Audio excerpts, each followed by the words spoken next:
Hello and welcome dear students. हम discuss करने जा रहे हैं आज torque on a current carrying loop placed in magnetic field. किसमें रखा जाए? प्लेस्ड इन मैग्नेटिक फील्ड, है ना।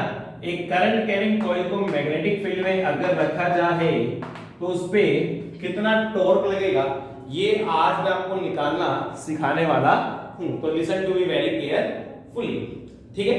मान लीजिए सपोज मेरे पास ये कोई लूप है, ठीक है। ये क्या है? कोई लूप, ठीक है, कोई दिक्कत नहीं थी। ये लूप है मेरे पास, रेक्टेंगुलर लूप है ना।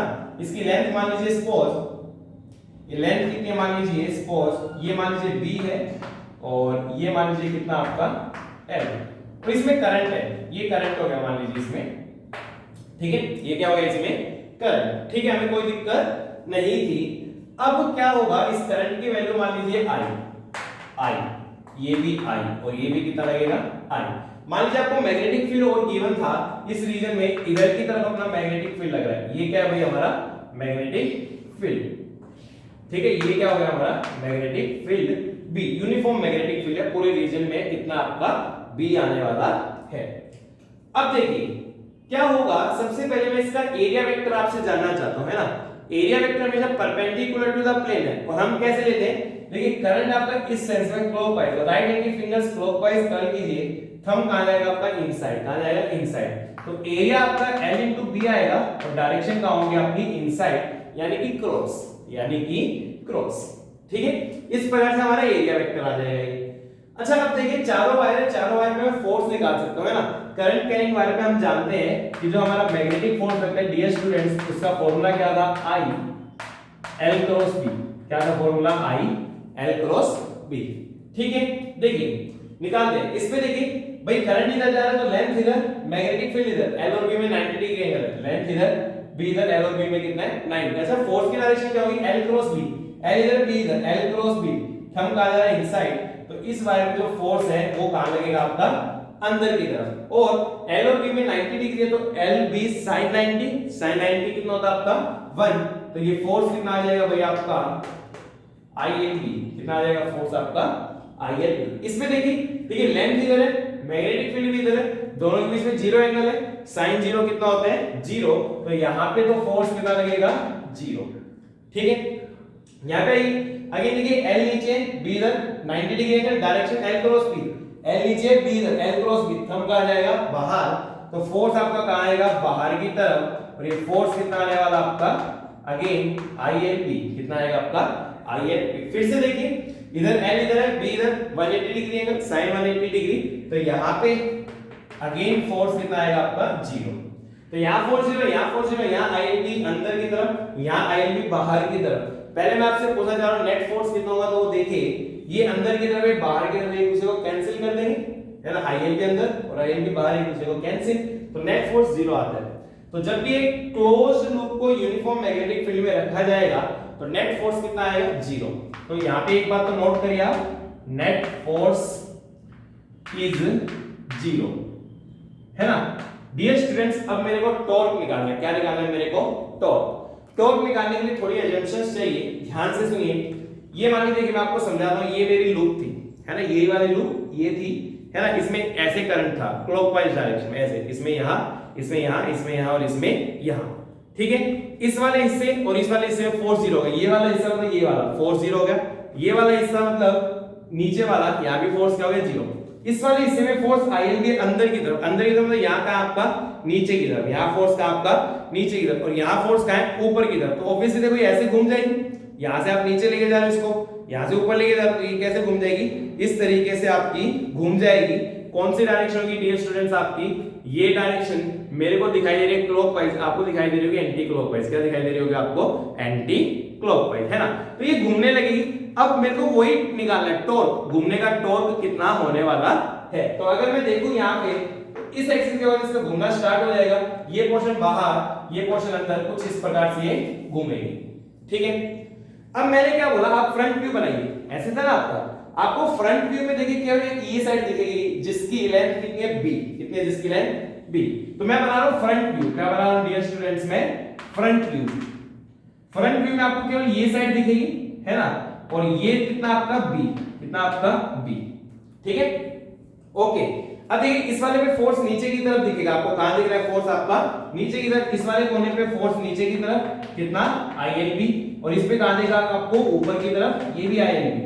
मैंने आपको एरिया वेक्टर भी समझाया था, ऐसे जा रहा है तो ऐसे एरिया वेक्टर भी आपको कहां दिखाई देगा, नीचे की तरफ, यानी कि भाई ये डायरेक्शन किसकी होगी, मेरी एरिया वेक्टर की। किसकी होगी मेरी डायरेक्शन, एरिया वेक्टर की। सिंपल सा ये हमारा कॉन्सेप्ट है। अब आप देख सकते हो कैसे घूमेगी, इस डायरेक्शन में घूमने वाली है, जो आपको कैसे दिखाई दे रहा था, मैंने पहले बोला था एंटी क्लॉकवाइज। कैसा दिखाई दे रहा था, एंटी क्लॉकवाइज। साफ साफ क्लियर है कौन से सेंस में घूमेगी आपकी, एंटी क्लॉकवाइज। ठीक है, चलिए आप पहले सब कुछ इतना नोट कीजिए, डायग्राम वगैरह नोट कीजिए, उसके बाद फिर मैं आपको आगे लेके चलता हूं। याद रखिए मैग्नेटिक फील्ड इधर है, मैं डायरेक्शन बना भी देता हूं, है ना। इधर की तरफ क्या है बेटे, मेरा मैग्नेटिक फील्ड। ठीक है, चलिए आप नोट करके रखिए, मैं मिटाता हूं और फिर मैं आपको आगे का भी समझाता हूं। देखिए listen to me very carefully बच्चों।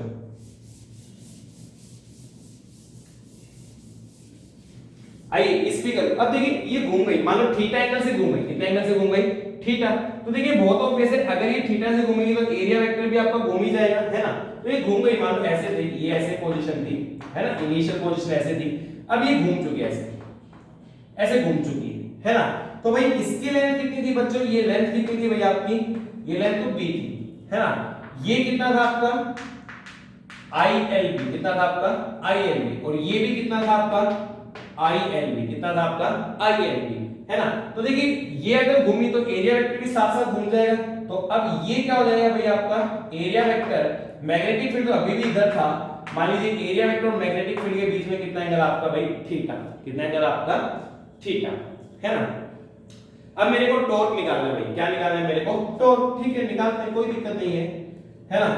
टॉर्क होता है फोर्स इनटू परपेंडिकुलर डिस्टेंस। क्या होगा, फोर्स इनटू परपेंडिकुलर। तो फोर्स तो हो गया ILB, कितना फोर्स हो गया ILB, टॉर्क होगा फोर्स इनटू परपेंडिकुलर डिस्टेंस। इन दोनों के बीच में जो परपेंडिकुलर डिस्टेंस ये है d परपेंडिकुलर, क्या आपका d परपेंडिकुलर। ठीक है, तो फोर्स कितना हो गया ILB इनटू d परपेंडिकुलर। अब मेरे को किसकी वैल्यू चाहिएगी, d परपेंडिकुलर। आइए निकाल लेते हैं, कोई बड़ी बात नहीं है ना। तो अगर आप बहुत ध्यान से देखेंगे तो ये एंगल थीटा है, ये एंगल कितना बनेगा, पूरा तो ये 90 था, एरिया वेक्टर परपेंडिकुलर है, ये एंगल बनेगा 90 माइनस थीटा। कितना बनेगा आपका 90 माइनस थीटा। अब देखिए ये आपको जो जेड की शेप दिखाई दे रही हो, तो यहाँ अल्टरनेट एंगल बनेंगे, ये 90 माइनस थीटा, तो भाई ये भी कितना होगा आपका 90 माइनस थीटा। कितना होगा आपका 90 माइनस थीटा, है ना, जेड की शेप है। देखो मैं आपको और सॉलिड करके दिखाता हूं, ये एंगल है ना, ये वाला तो कितना आपका, ये वाला आपका थीटा, तो ऑब्वियसली 90 माइनस थीटा आएगा। अब देखो ये जेड की शेप है, तो ये अल्टरनेट एंगल बनेंगे, है ना, ये वाला और ये वाला, ये 90 माइनस थीटा, तो ये भी कितना आएगा 90 माइनस थीटा, है ना। अब आप इस ट्रायंगल में आ जाइए भाई, इस ट्रायंगल में मैंने क्या निकाला, cos 90 माइनस थीटा, इसकी वैल्यू मैं निकालना चाह रहा हूं। cos क्या होता है आपका, बेस बाय हाइपोटेन्यूज, तो सामने वाला परपेंडिकुलर, बेस क्या हो गया आपका d परपेंडिकुलर, और हाइपोटेन्यूज तो कितना हो गया b को इधर ले जाओ, तो भाई आपका d परपेंडिकुलर कितना आ जाएगा b, cos 90 माइनस थीटा कितना होता है sin थीटा, तो d परपेंडिकुलर कितना आएगा b sin थीटा। तो ये हो गया आपका i, कितना हो गया आपका ILB into b sin theta, है ना। देखो लेंथ इनटू ब्रेथ, ये क्या बन गया एरिया, क्या बन गया आपका एरिया, तो ये आया IAB sin थीटा, क्या आया IAB sin थीटा। और अगर भाई मैं इसी को वेक्टर की फॉर्म में लिखना चाहूं, मैं इधर का मिटा रहा हूं, आप नोट कर लियोगा आपने। अगर मैं इसी को वेक्टर की फॉर्म में लिखना चाहूं ना बच्चों IAB, तो मैं क्या लिखता हूं, टॉर्क आया मेरा IAB sin थीटा। ये सिंगल टर्न के लिए, किसके लिए, single turn, for one turn. अगर n टर्न्स हो, मतलब जो लूप थी उसके ऊपर और सारी वायर को हम लपेटते गए, तो for capital N turns, capital N turns के लिए टॉर्क कितना आएगा NIAB sin थीटा, है ना। तो देखिए ये जो टर्म होते हैं NIA, this is known as the magnetic moment. क्या बोलते हैं इसको हम, मैग्नेटिक मोमेंट। तो जो आपका मैग्नेटिक मोमेंट होता है ना, क्या होता है, जो आपका मैग्नेटिक मोमेंट m वेक्टर, वो किसके बराबर होता है NIA वेक्टर, है ना। ये मैग्नेटिक मोमेंट कहलाता है। तो NIA की जगह मैंने m वेक्टर लिखा, और ये b वेक्टर हो गया, और m और b के बीच में साइन है, साइन का तो हम क्या इस्तेमाल करेंगे, क्रॉस प्रोडक्ट। तो इसकी जगह m लिखा, तो कितना आ गया आपका टॉर्क, टॉर्क आ गया आपका mv sin थीटा, और इसको अगर हम फर्दर सोल्व करेंगे तो क्रॉस प्रोडक्ट में टॉर्क कितना आ जाएगा आपका m क्रॉस b, क्या आएगा आपका m क्रॉस b। तो ये टॉर्क का फॉर्मूला है और एक current carrying loop in magnetic field, torque कितना था आपका m vector cross b vector. तो इस प्रकार से आप इस सवाल को अटेम्प्ट कर सकते हैं। चलिए आप इसको नोट कर लीजिए।